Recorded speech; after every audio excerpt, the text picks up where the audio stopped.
I stayed up all night gaming at an internet cafe, but a ringing phone beside me kept messing with my play. I irritably answered the call. The caller was the phone's owner, asking me to deliver the phone to her, and offering $20,000 as payment. When I got to the address, the woman was in the shower. She told me to get the money from the bed myself, which made my mind race. I reminded her to lock the door and left. What I didn't know was that simply delivering a phone would land me in prison. The next morning, police kicked the door open and slammed me to the ground. A bloody knife showed up in my place. The news reported that a minor had been brutally murdered, and the suspect used to be a retired national taekwondo athlete. All the evidence pointed at me. The police even ran DNA tests. In court, all the evidence indicated I was the killer, and the victims had been stabbed 31 times. The court sentenced me to life in prison. I cried and shouted that I was innocent, but nobody believed me. My mother fell to her knees, unable to accept it. Because I was convicted as a major offender, I was taken straight to a maximum security prison. I kept shouting my innocence, but I was forcibly sedated and locked up.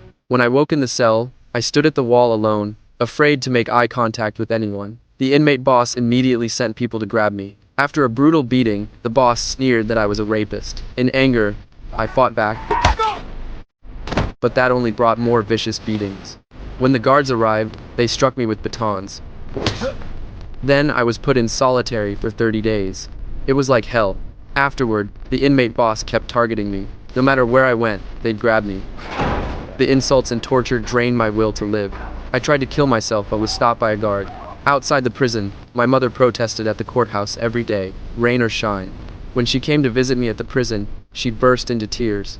By then, I was already mentally numb, my face written with fear. My mother forced herself to be strong and encouraged me, believing the truth would come out soon. That gave me new hope. Each time I was beaten, I desperately protected my vital parts. To survive, I did whatever it took to get enough to eat. One day, I deliberately met the inmate boss's gaze, provoking him. He purposely started a riot, planning to kill me in the chaos. But he didn't expect that months of beatings had prepared me for this day.